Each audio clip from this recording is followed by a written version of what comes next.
meme that's been around about if your school board is meeting remotely while you're thinking about restarting school, something might not be right. And so I'm really glad that when we're not getting super close to being in person, that we are back to being able to do a mixed version of meeting here in person, as well as being able to have participants via Zoom and live stream the meeting.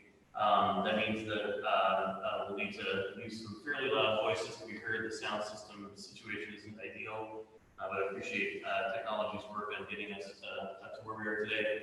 Also, we're in a room that's amply large that has a limited number of people, and we're more than 6 feet apart. Nevertheless, I would ask people to wear masks when they're not talking or taking a sip of water, just out of an abundance of caution, even though it's not what's required under the state mask requirements. But then take your mask off while you're talking, and use that. Constitution of the United States, the Constitution of the State of Oregon, the Constitution of the State of Oregon, and the laws thereof, and the laws thereof, and the policies of the Sherwood School District.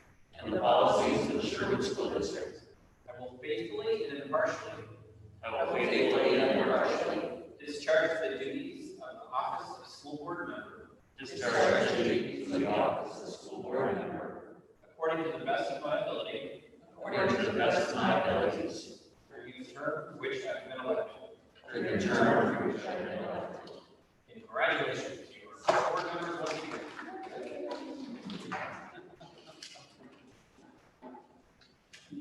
All right, thank you, Mr. Rose. It's also that time of year where we elect chair and vice chair, and I'm going to nominate you for the position of chair.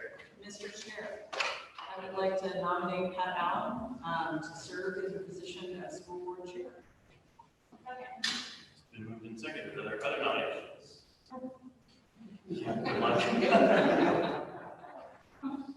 All in favor of reelecting me as the chair, please say aye. Aye. Opposed? I'll abstain. All right, motion carries. Thank you very much. Mr. Chair, Yes. I would like to nominate Sue Hecker to serve in the position as vice chair of the board. Second. It's been moved and seconded. Are there any further nominations? There being none, all in favor of Sue Hecker serving another year as vice chair, say aye. Aye. Opposed? Motion carries. Congratulations. All right, next up is the consent agenda, a number of items of regular non-controversial business. Are there any objections to any items on the consent agenda? If not, is there a motion? Mr. Chair, I move that we adopt the consent agenda as presented. Been moved and seconded. Any discussion? All in favor, say aye. Aye. Opposed? Motion carries. Consent agenda is agreed to. Reports. Superintendent Dr. Poirier. Thank you. Good evening. It's nice to see you all in person and safely distanced. I shared with you in our work session earlier my gratitude for the work that our administrative team is doing. And I gave you just the note then that was the substance of my superintendent report. So please bear with me as I share some of those thoughts again. And while there are so many groups of people and individuals who are working on our planning teams, teachers, and classified staff involved in the conversation, who I'm so thankful for the hard work this summer. This evening, I just would like to honor and sort of hold up and affirm the administrative team. We have, that team has been working since before school was ever out for the year, already starting to think about what this fall would look like, and that was even before the first round of guidance ever came out, started to imagine what some of the possibilities might be.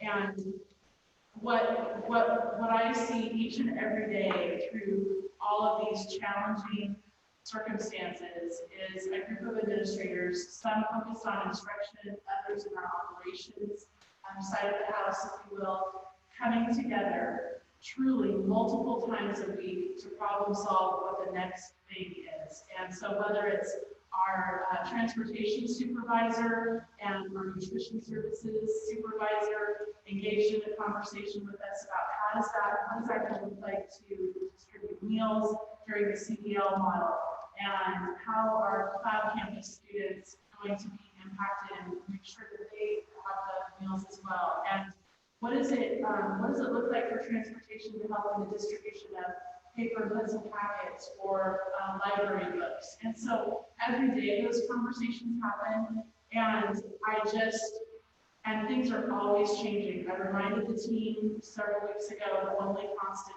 is change, and that's the only thing truly that is predictable in this work. People are working around the clock, and when guidance comes that's new and additional, then we regroup and figure out how does that impact the work that we're doing now. It has been so important to keep our staff apprised of that work and on core planning teams. I'm thankful that our administrators are wires to care about those partnerships that mean so much to us, and that we keep students at the center of our thinking, and also really squaring our equity lens when we're having those conversations. It's grueling, and to say that people are exhausted, I don't think is an understatement, and I very much appreciate them.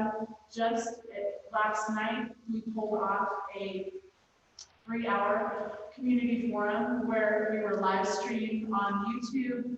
We had about 48 hours, not including the weekend, to figure out how we were going to execute that. And every one of them stepped up, no matter how nervous or exhausted or unsure they were about how that was going to work. And we pulled it off. And whether it was the mechanical, technical pieces behind the scenes, or Mr. Emmert behind the scenes off the camera, taking the questions in and feeding them to Jim, who was our moderator on screen. It was a well-oiled machine, and we think that the team has done it multiple times in our careers, and indeed we haven't.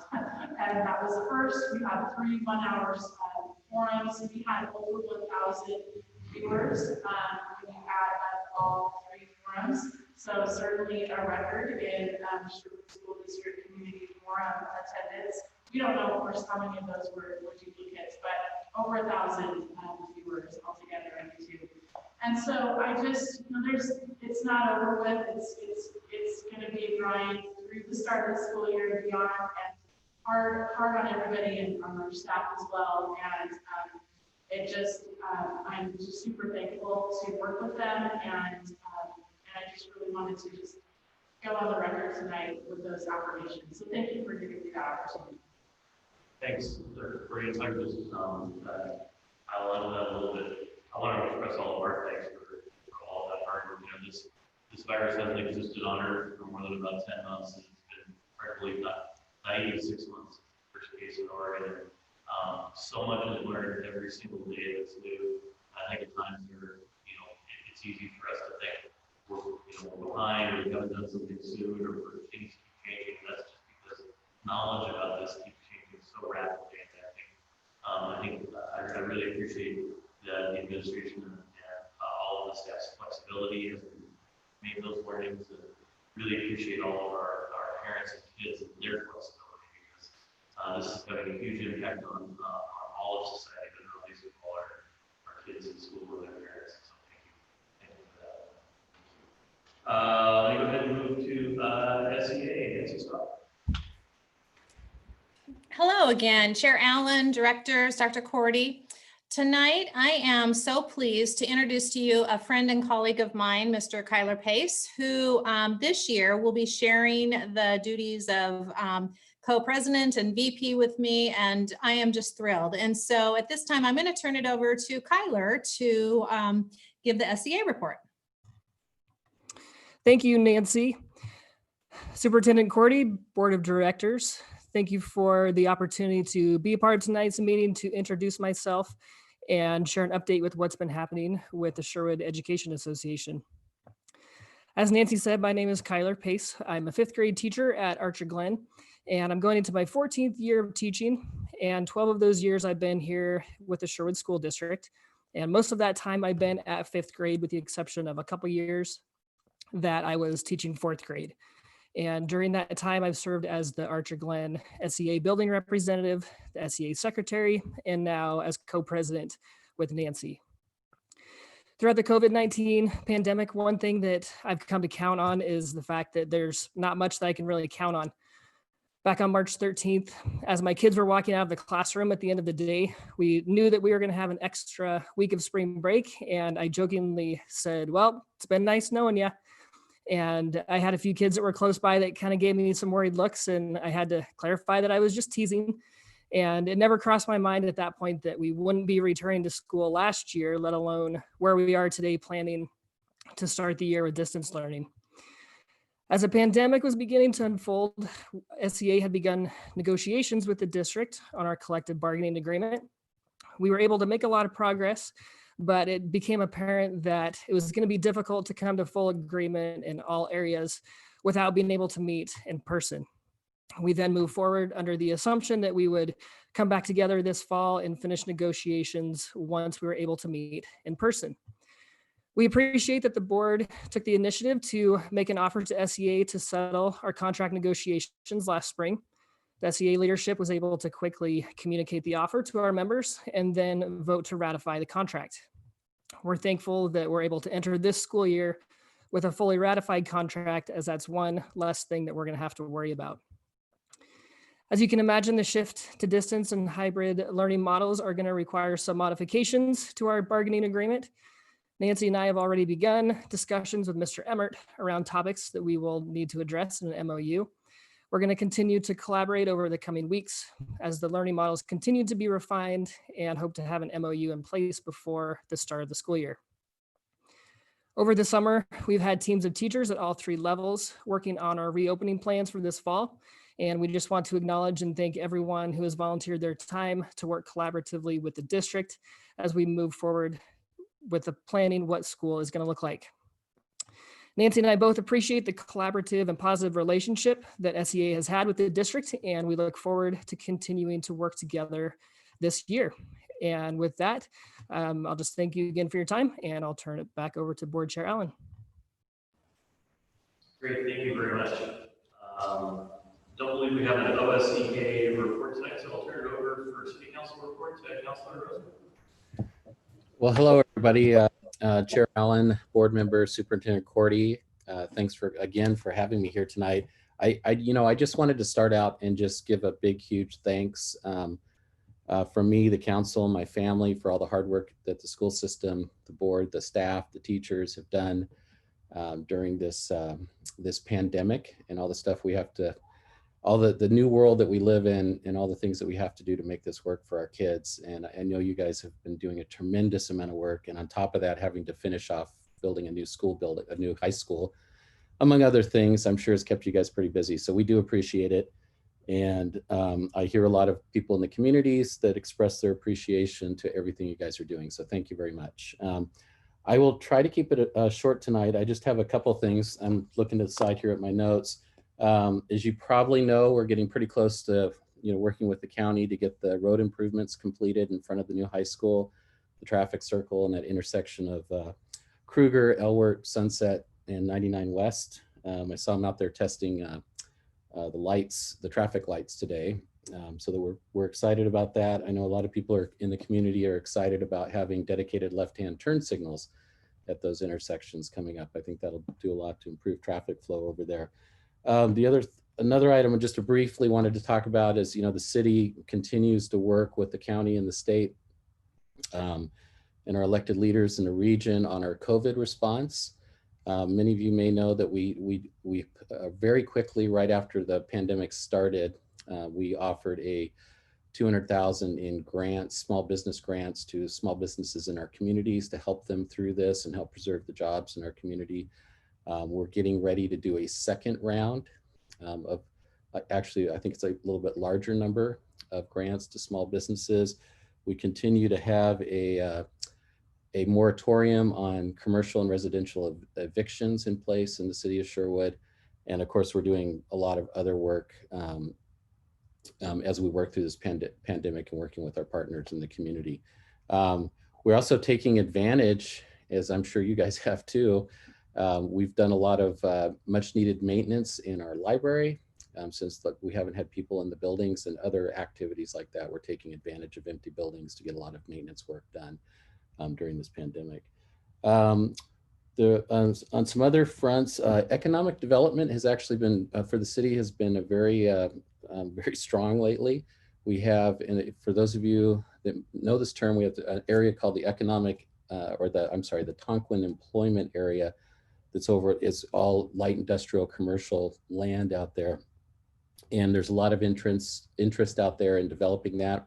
We've annexed one 30-acre parcel, and we have 2 more parcels in that area that are going to be annexed in here in our next council meeting in the August 1st council meeting, or September 1st council meeting. So that's really good news. The good news for the school is it's all commercial light industrial. We're not talking about new housing and new kids for the school system right now. So, but it does mean that we're bringing jobs and more economic activity to the city of Sherwood, and that does a lot of good things in terms of balancing out our tax base and things that we're striving to do as a council. And I think, and one other thing I wanted to mention, we are taking a look at our urban renewal agency, and we're looking at those boundaries and potentially creating a new agency as we wind out the one that's in effect today, so we can fund some transportation projects to encourage economic development within the city. And for those of you that don't know what a URA is, it's basically a way of raising money without increasing property tax rates on the individuals. It just has to do with how money is shared between the different taxing agencies. If anyone would like a long discussion about how that works in the weeds, feel free to give me a call. But I think that's all I have. And again, thank you, everyone, staff, teachers, the board, for all you guys' hard work. Really, really appreciate it. That's what I got. Thanks. Thanks, Counselor. Next up is public comment. Much like we did on fully remote meetings in this limited participation meeting, public comment was asked to be submitted to the board secretary by 7 o'clock, and she's got Dr. Shenrick for public comments. She will endeavor as quickly as she can to read as much of that as she can in the 3 minutes that's allotted, but we will get the written versions in their entirety as part of our regular meetings. So with that, Ms. Andrew. First public comment is submitted by Shauna Young. Address is listed as 22034 Southwest Fletcher Terrace. Can you pump it up one? Yes. And the public comment is, what is the district plan for IEP and 504 accommodations with the distance learning model?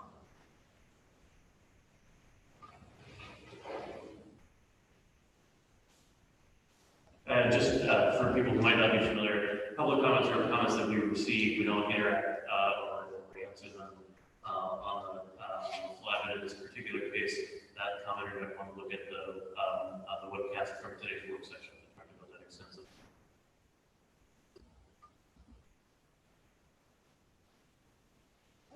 Stacy and Steve Robertson, listed address Sherwood, Oregon, submitted. Read Sherwood Equity Lens Guidance.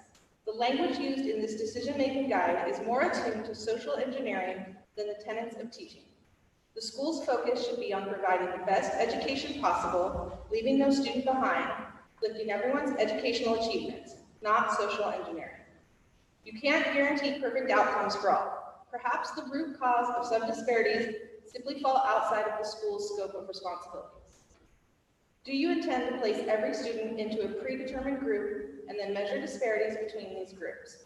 Who will be responsible for assigning my child into a given group? Minority, majority, underserved, well-served, disadvantaged family structure, emotionally disconnected, socially disconnected, mental health depressive persons, etc.? How do you know whether my child has any ancestry of a disadvantaged ethnic group? Where do you place students with mixed ethnic racial backgrounds?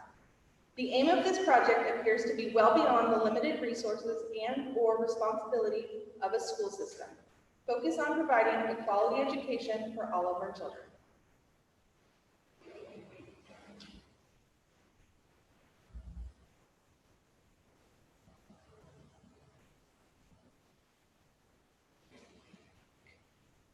Sabrina Trill, address listed 22444 Southwest Chapman Road, Sherwood. Comment submitted, my freshman daughter was participating in Coach Howard's basketball conditioning sessions for several weeks at the high school following all COVID restrictions and policies. On August 3rd, Coach Howard was called by the district and told to suspend all sports activities immediately, and we are now only allowed Zoom workouts. According to OSAA, students and coaches, at the discretion of the local school district, are allowed to participate in any OSAA-sanctioned activities permitted by directives from the Governor's Office, OHA, and ODE. This participation may include conditioning, practices, and interscholastic competitions in those permitted activities, provided schools adhere to OSAA policies. If our coaches and students were following safety protocols successfully, why has sports been taken away from our kids? The CDL game plan for fall 2020 is particularly rough on our kids, with no friend interactions, in-person teaching, and lack of extracurricular activities. Giving our children a sense of normalcy is essential for their positive mental health. Sports conditioning is good for kids' bodies and minds, especially in this constantly unstable environment. Please reconsider your stance on sports participation.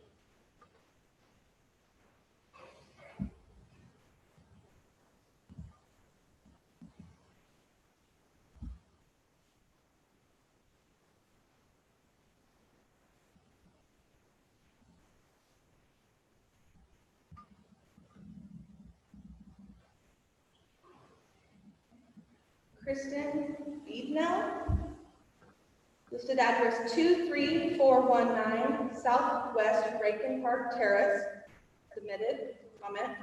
As a parent of 4 students in the district, I am very concerned about being rushed into a decision about their placement for the school year in only 1 week. The fact that our district has only held 1 virtual meeting with information, and the information was incomplete and vague in many cases, means that parents don't have full data to make the best choice. Many other districts in our area have had many sessions online for parents to ask questions and modify the models to meet the needs of the community. I do not feel like the information we received last night was enough to base a decision on. We have many remaining questions before we can make a choice. If someone can please answer the following questions. Number 1, if students choose the Sherwood Cloud campus and return to campus following the end of a grading period when metrics are met, is the student placed with a new teacher and peers, elementary level? Number 2, what happens if we choose hybrid model and when hybrid learning opens, but as a parent, we still have reservations due to having a child or adult in the family that is still compromised? Is our student allowed to continue online or shifted to the cloud campus with a new teacher, elementary level? Number 3, what plan is in place for contact tracing and reporting to families in the event of a COVID positive test in the classroom, and what is the procedure for quarantine?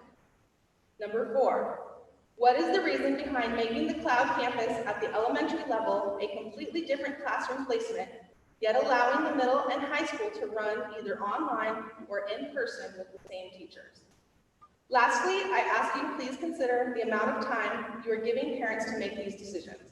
We deserve more time and information in order to make a fully informed decision. Thank you for your time and understanding as we realize this is a difficult situation for all involved. And that concludes public comment. Great, thank you very much. Thank you to everyone for providing comment today. Let's go ahead and move on to another one of our topics that's an annual revisit, and that's the board operating agreements for 2020-2021. They are on the table tents in front of you, and I believe Ms. Andrick is also bringing it up for people to be able to see on the stream, and for us to be able to see on the screen in front of us in case we choose to edit it. Here it comes. And so we have a separate action item on the operating agreements and on the equity lens. What I would like to do right now is just I'll go through each of the operating agreements, read it out loud, and quickly see if anyone's got any comments, concerns, questions, and particularly any potential changes they'd like to make. We'll keep track of those now and and then if there are any, and then we'll vote on those in the action items. The first is to use time wisely and be present, be on time, start on time, be prepared. As part of preparation, make sure additional questions or requests of district staff are communicated appropriately prior to a meeting so they may be, so the staff may be prepared. Any issues with that? Anyone wants to move pretty quickly, so be ready if you've got an issue. The second is listen openly and actively. Any issues with that one? Seeing none, communicate succinctly, allow others to express themselves, engage in meaningful dialogue, be a participant. Not seeing anything. Speak honestly, listen openly, debate in search of best answers, unify behind decisions, and work actively to implement decisions made. When making requests of staff, be cognizant of staff/district capacity and resources, and that the additional request is necessary to render a decision. Be timely and responsible in responding to requests and/or inquiries from the district staff or the board chair. Effectively employ parliamentary procedure and continue to proactively, at each meeting if necessary, review or manage public comment and its structure. Observe chain of command, board, chair, superintendent, communication protocols. Yes. I have one here. I wonder, given how much more we're doing, not in person, but online via text, whether it makes sense to clarify here that when using, because it feels like this maybe it's chain of command communication protocols, but maybe this is no bullet, that when communicating, be aware that we can't make decisions via text or email, that we need to observe proper public meeting protocols. Yeah, that's a good catch. That would make some wordsmithing, and so just maybe putting it in as a concept and allowing staff to work on whatever the text is. It feels like we may need to say that one out loud. Yeah, and I was actually going to try to capture it and wonder if we could have this next to last bullet be observe chain of command, board chair, superintendent communication protocols, comma, and observe public meeting protocols. Yep. I like that.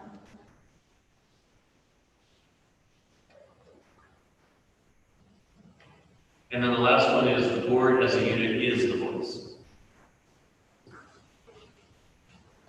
All right, so it sounds like as we've gone through those bullets, we've got the one change around the reminder about public meetings on the communications bullet, and everything else is the same. So that's what we'll bring up in the action item. Since the equity lens is part of the action item too, we'll go ahead and go quickly through that as well. And I won't go bullet by bullet on the screen, but collectively and ask if we feel like we've got changes. Our equity lens is to ask when we're making decisions, who is affected? How are underserved groups affected? How does this reduce or increase disparities? What are the possible root causes of those disparities? And which perspectives should be considered? Let me stop there and see if there are any modifications, concerns, additions, deletions, anything like that to the equity lens, or does that continue to serve our needs? Okay, so let's go ahead and move on to the action items. Item A is adoption of the 2021 board operating agreements and equity lens that we have just gone over. Is there a motion? Mr. Chair, I move that we adopt the 2020-2021 board operating agreements as amended and the equity lens. Second. It's been moved and seconded. Is there any discussion? All in favor say aye. Aye. Opposed? Motion carries. Now we have some policy updates. Policy GBDA update. This is the first read. Mr. Howard.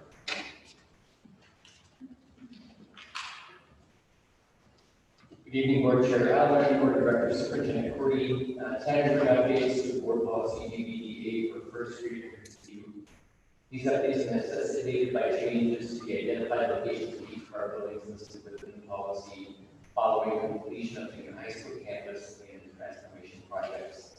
We'll bring this policy back in September for possible discussion and adoption.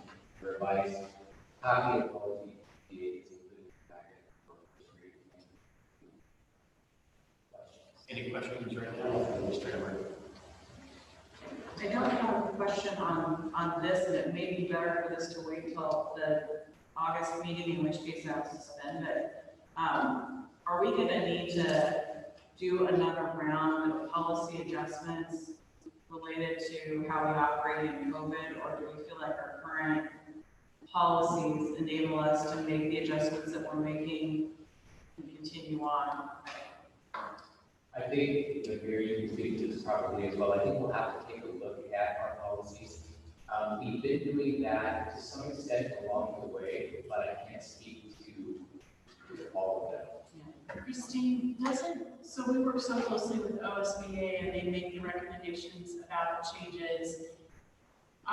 Is it true that they weave the pandemic COVID-19 into those conversations? I'll have to verify that. They will respond to anything that's been changed legally, for sure. So legislative. We did just receive the latest OSBA round 2 days ago. Unfortunately, there was just not much turnaround time to include those in this packet. So we'll implement this back in our next regular meeting for first reading. I wouldn't wonder if I were them, I would think to recommend with some kind of a COVID policy by itself that you know, takes precedence or allows flexibility or something like that, particularly so that it can go away when it's able to go away rather than go away and a bunch of stuff. But that would be me. Yeah, that's what I'm wondering, because there's a lot of, I mean, we're asking for a lot of different things relative to just general operations of our buildings and employment, and, you know, there's just a lot of different, so just curious. Right, so I'm seeing Dr. Cordy taking notes, so we'll bring back that. I can this week reach out to our contact with the OSBA policy office and get, check in and see if it's on the radar or if we're expecting it from them on the topic. So I'll do a little research on that and come back for the docs. Great, thank you. Next up is policy update, second reading.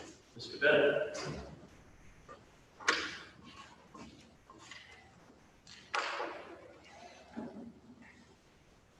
Thank you, Chair Allen, Board of Directors. That come back to the series of policies we brought up less than like maternity for first reading. Tonight we're requesting adoption of those policies. We have not heard any questions from the board. Do we have a motion? Mr. Chair, I move that we adopt the policy as presented to us. Been moved in second. Any discussion? All in favor, say aye. Aye. Opposed? Policies are adopted. Thank you. Finally, we have Mr. Hibbert again for a calendar update.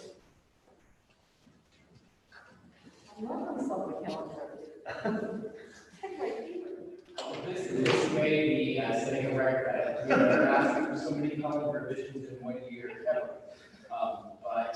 So as you remember, in 2018, the board approved the 2019, 20, and 2021 district calendars.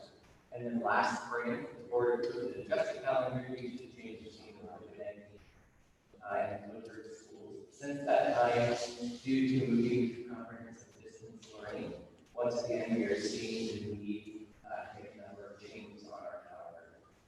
And so tonight, I'd like to take just a few minutes to talk through a few of those changes and see if you have any questions before we ask you to vote to approve the amendment calendar. So on this draft, you'll see that the first day for students would be September 14th. The first 3 days for students on the original calendar, which were September 9th and 11th, were changed to professional development days as ways to support teachers and provide support for families as we implement comprehensive distance learning. We did not add 3 student contact days to the end of the calendar in June because our teacher calendar did not change. And so to add 3 days to the end of the calendar would be expensive change for our district. And so we kept our staff calendar the same. We removed all our early release days due to the ability to embed staff collaboration time within the school day. We moved from trimesters to quarters in grades 6 through 12. a way to cohort and provide opportunities for students to take elective courses and earn required credits. We decided at this point to keep the trimester schedule at the elementary level.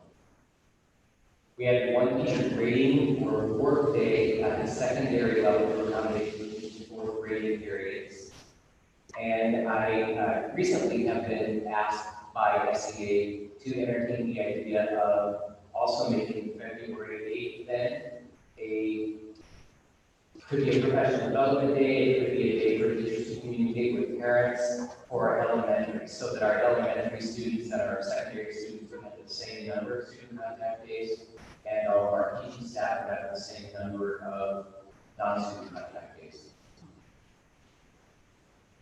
We love parent conferences on the calendar since that is still a requirement, and we still will have that need communicating with parents. You may have noticed we removed the pre-K dates from the calendar. One of the questions we heard from parents last Friday in the forum had to do with our breaks, and we liked to see that we left Thanksgiving break, winter break, spring breaks all the same on the calendar, and many families probably already planned. We reduced New Staff Academy to 2 days, knowing that much of their professional development will need to happen those first 2 weeks along with our current staff. And so we figured we could do New Staff Academy in 2 days for them. Those were, I think, the major changes.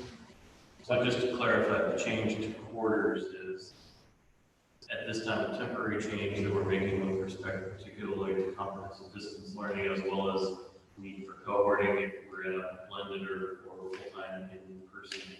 Any discussion of quarters beyond that will be its own separate policy discussion. That's correct. Yeah, when you